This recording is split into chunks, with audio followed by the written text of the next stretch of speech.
In the early 1600s, the Dutch and English East India Companies set their sights on India, aiming to build vast trade networks across the Indian and China seas.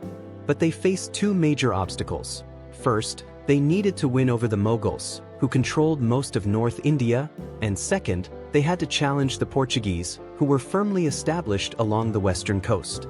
The Mughals. By the start of the century, the Muslim Mughal Empire, under Akbar the Great, ruled much of India. The Mughals had arrived in the region around the same time as the Portuguese. Akbar, a tireless ruler who rarely slept more than a few hours a night, personally oversaw the administration of his sprawling empire. He expanded his control through diplomacy and marriage, earning the loyalty of both Muslim and non-Muslim subjects. After Akbar's death, his son Jahangir became emperor. His reign from 1605 to 1627 was marked by court intrigue and a personal dependency on opium. Corruption flourished, and many government positions were filled by unproductive officials. Jahangir was less tolerant than his father and encouraged mass conversions to Islam. He married a Persian princess, and his court became a haven for Persian artists, writers, and scholars. Jahangir was succeeded by his son Shah Jahan, who ruled from 1628 to 1658.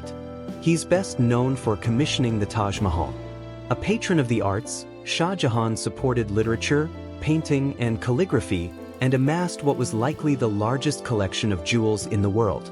But his extravagant lifestyle strained the empire's economy at a time of declining resources.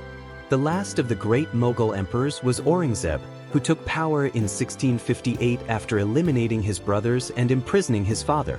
Under his rule, the Mughal Empire became the world's largest economy, accounting for nearly a quarter of global GDP, despite its growing internal weaknesses. The bureaucracy was bloated and corrupt, and the military outdated. When Aurangzeb died in 1707, the empire quickly crumbled, breaking into smaller states that were eventually taken over by the English. England's entry into India. The first English East India Company expedition to India was led by William Hawkins, who arrived in Surat in August 1608. He traveled to Emperor Jahangir's court in Agra to negotiate a trade deal. The emperor enjoyed Hawkins's company so much that he kept him at court for 3 years before finally granting him permission to build a trading post.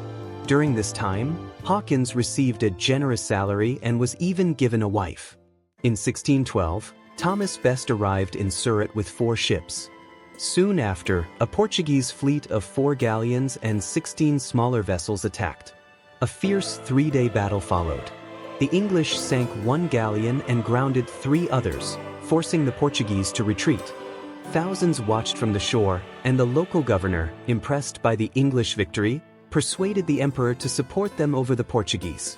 This marked the beginning of a lasting English trade presence in India. In 1615, Thomas Roe arrived as King James I's ambassador.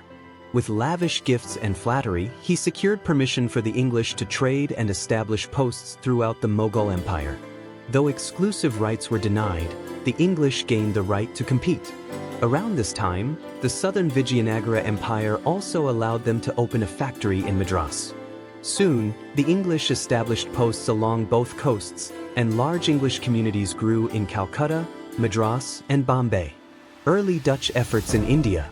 The first Dutch merchant sent by the Dutch East India Company, known as the VOC, was David van Deensen, who arrived in Surat in 1606.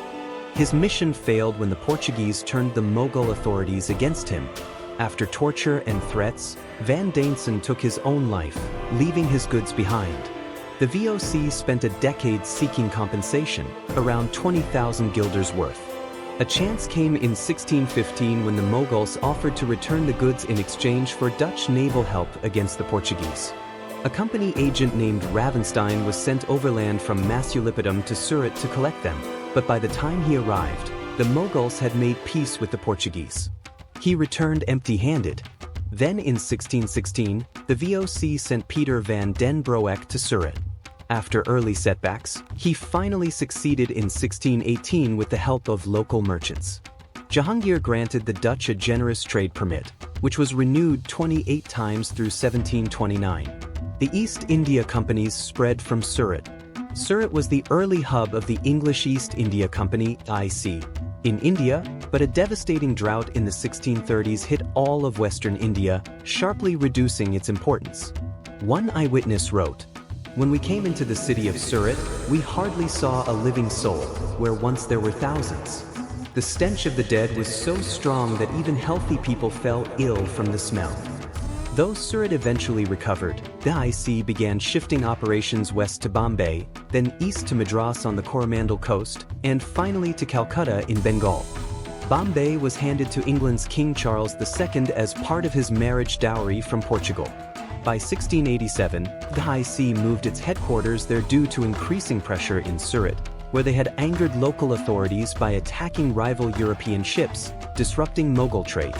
They also feared the growing threat of the Maratha Confederacy, which had sacked Surat twice.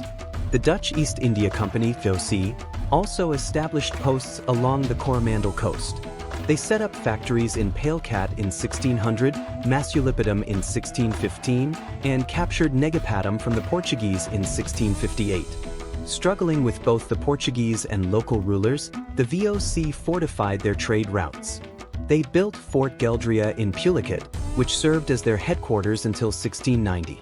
The IC's first base on the Coromandel was at Masulipatam in 1611, but by 1639 they moved south to Madras and constructed Fort St. George to escape conflicts between Golconda and the Mughals. Madras was strategically located but lacked a natural harbor, so trade had to be done using catamarans to ferry goods from ship to shore. By the 1670s, Madras outpaced Surat in trade volume.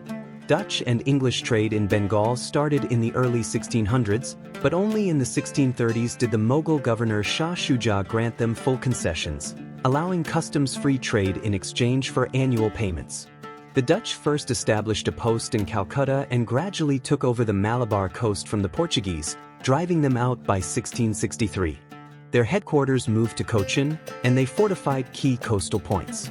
The IC built factories at Balasore in 1633, Qasim Bazar and Hugli in 1658, Dhaka in 1668, and Calcutta in 1690. Bengal soon became the center of both VOC and IC trade, as it was the Mughal Empire's richest province and a global hub for silk and muslin. Bengal exported everything from opium and saltpetre to textiles and rice across Europe, Asia, and the Americas. The Dutch alone sourced 40% of their Asian imports from Bengal, half being textiles and most of their silk. French competition. In 1668, the French established their first Indian factory at Surat under Colbert's newly formed French East India Company.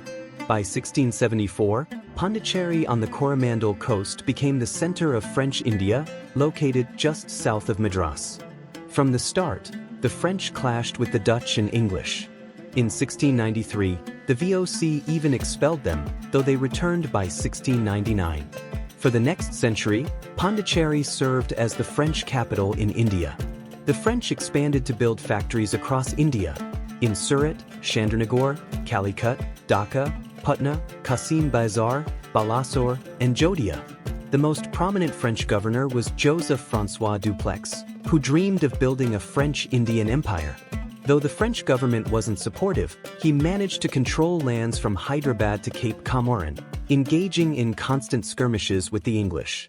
His ambitions crumbled when Robert Clive arrived in 1744, seized Bengal, and defeated French forces. Dupleix was recalled and dismissed in 1754. VOC decline. VOC profits peaked in the 1670s and slowly declined. Losing Formosa in 1663 cut off Chinese silk, which they had traded for Japanese gold. They pivoted to Bengal silk, but profits fell. Between 1675 and 1683, a price war with the IC nearly bankrupted both companies. A small victory came in 1685 when the Dutch ousted the British from Bantam, Java. But that same year, Japan restricted exports of gold and silver, depriving the Dutch of vital metals. A violent Chinese massacre in Batavia from 1741 to 1743 triggered a rebellion in Java. French and Danish competition also grew. By the 18th century, the Dutch lost their Malabar and Persian Gulf holdings. The British crushed the VOC's navy during the Fourth Anglo-Dutch War from 1780 to 1784. IC takes over. By 1686, the IC launched war against the declining Mughals to gain trading rights and a fortress in Bengal. The First Anglo-Mughal War began at the Hooghly River and spread across both coasts. Led by shareholder Josiah Child, the campaign became a national embarrassment. British ships blockaded ports and bombarded cities like Bombay, Madras, Calcutta, and Chittagong. The turning point came when the English seized a grain convoy bound for Yakut Khan, who then attacked and besieged Bombay for over a year. The war ended in 1690 when Emperor Aurangzeb issued a farman allowing the British to build a fort at Calcutta, though they had to pay heavy fines and meet strict terms. Back in England, public reaction was outrage. One pamphlet lamented, "Thus has the English nation been made to stink in the nostrils of that people, when once, on that golden shore, we were the most loved of all Europeans." From traders to rulers. In 1756, the IC's transformation into rulers began in Bengal. Siraj Udidala, the new Nawab, demanded excessive tribute and attacked the company's fort at Calcutta. After taking it, he imprisoned 146 people in the infamous Black Hole. Many died in the heat, fueling British anger. Robert Clive led a force from Madras to retake the city and executed Siraj. A period of instability followed, ending with the 1765 Treaty of Allahabad. It gave the company revenue collection rights in Bengal, Bihar, and Orissa, effectively making it a sovereign power. The IC waged war nearly every decade from the 1740s to 1850. It fought the Anglo-Mysore Wars in the south, the Anglo-Maratha Wars in the center, and the Sikh Wars in the north. One by one, these conflicts brought all of India under British control. The end of company rule. The IC ruled until 1858.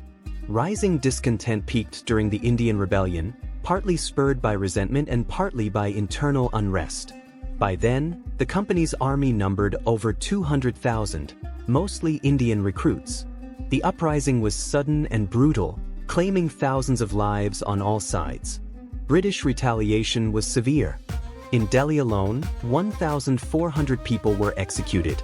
As British officer Edward Vibart recalled, "The orders went out to shoot every soul. It was literally murder.